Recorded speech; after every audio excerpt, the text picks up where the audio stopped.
Hugh, end of day two. So far, been the most spectacular event I've ever been to. Give us your thoughts. What happened today, and what's going to happen for the rest of the trip? Uh, Today's been blissful, um, and we were Tracy Chiger and Tostero.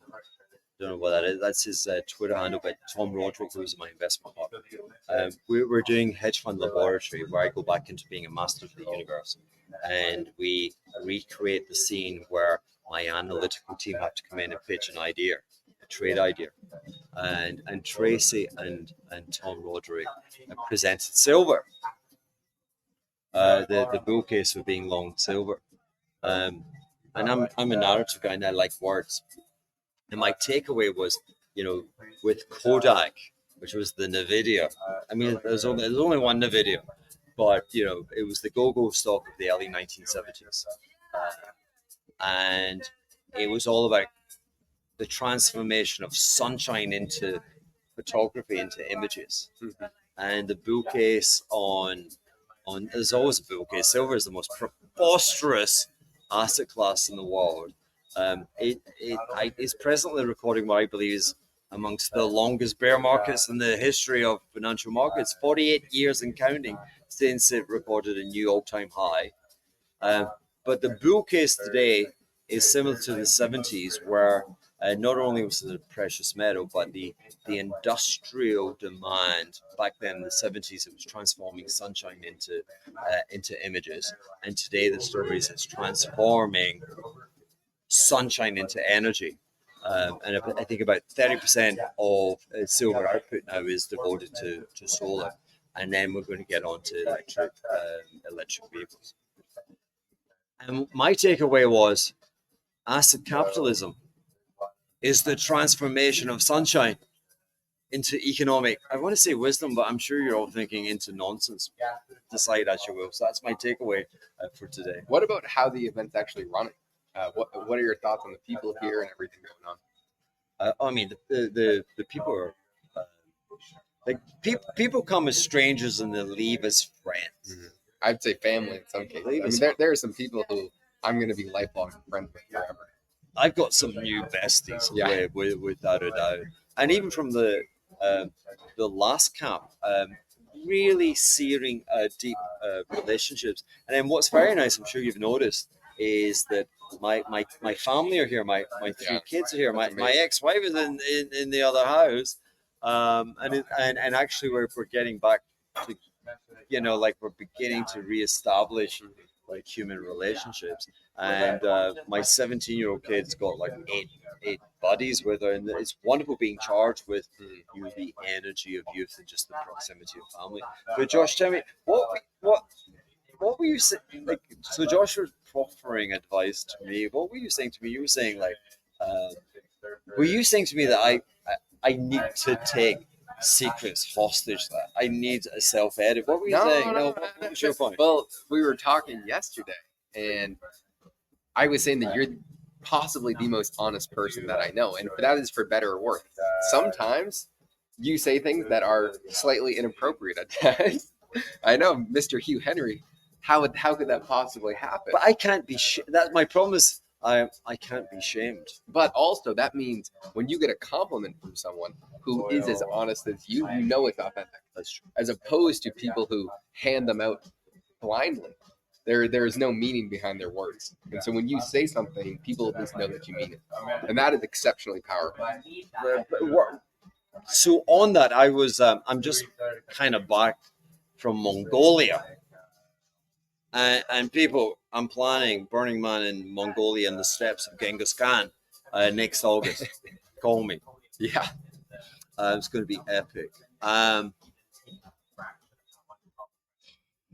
And I'm in a Volkswagen van on an 8-hour, like 1970s, kitschy van on the way out.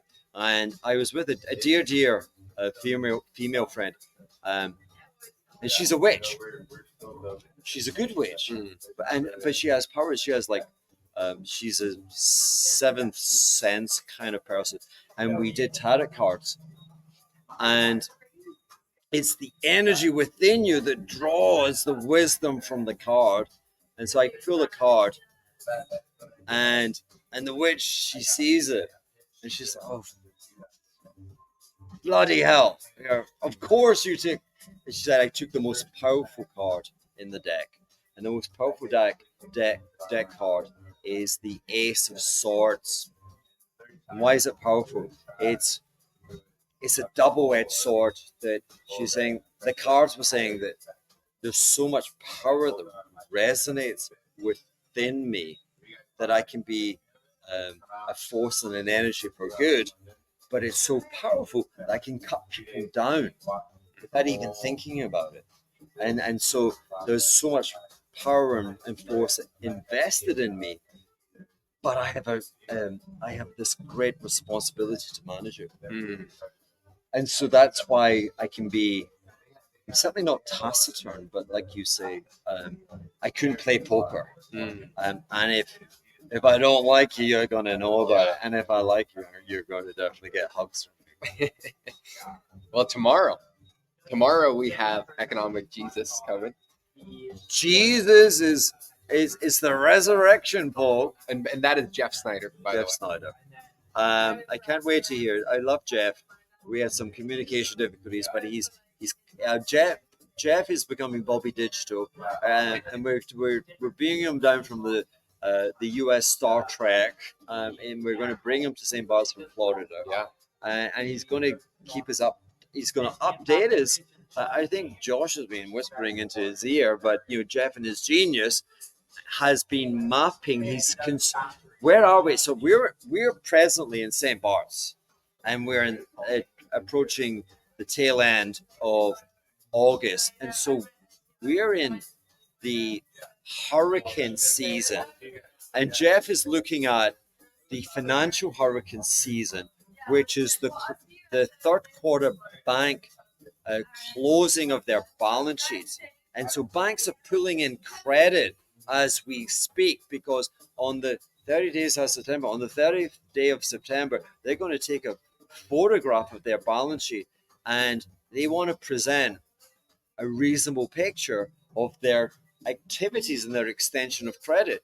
The picture on the last day of the third quarter will be not representative of all the kind of crazy days in between.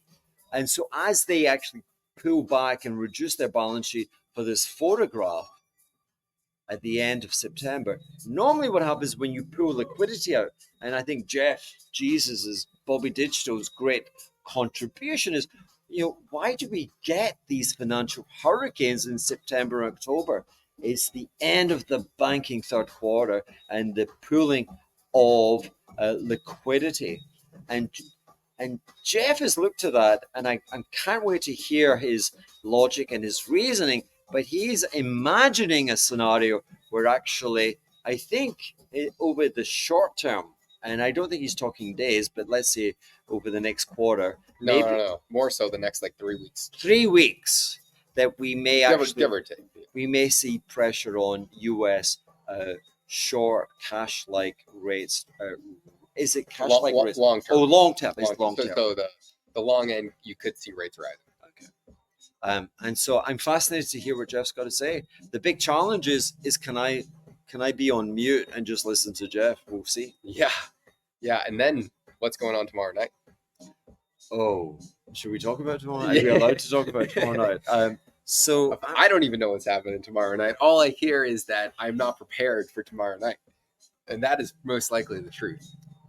So I'm going to gloat here, but the parties at Blown Blue are legendary. Well, this is potentially not just the most beautiful home on St. Bart's, but I think there's a decent argument to be made that in the entire world, this is the most spectacular house ever built. Well, houses and homes are spectacular owing to the people who habitate them. And spaces come alive when there's chemistry amongst the invités. But we are running a Burning Man themed. We're closing the summer season in St. Bart's, and we're inviting all the kids who are waiters and waitresses and who work damn hard and anyone who's on holiday in St. Bart's, and we're inviting them to Maison Blanc Bleu tomorrow night. We're flying in a DJ from New York. I'm going to do a set from 11 to 11:30. The Acid Capitalist rocks. And we're going to light the fantastic, but the theme is Burning Man.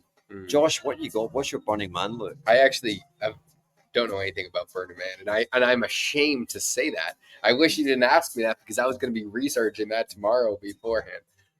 Well, Burning Man takes place in the desert with zero humidity, so it's not Burning Man, but we're going to have fun. And we got a photo booth. We got great cocktails. We got amazing music. We're going to be burning. We're going to be burning shit, and it's going to be fun. Like, stay tuned. I think the next engagement we might be a little bit fatigued, a little bit tired, but we'll see. Yeah. All right, dude. Thanks for having this. This is really spectacular.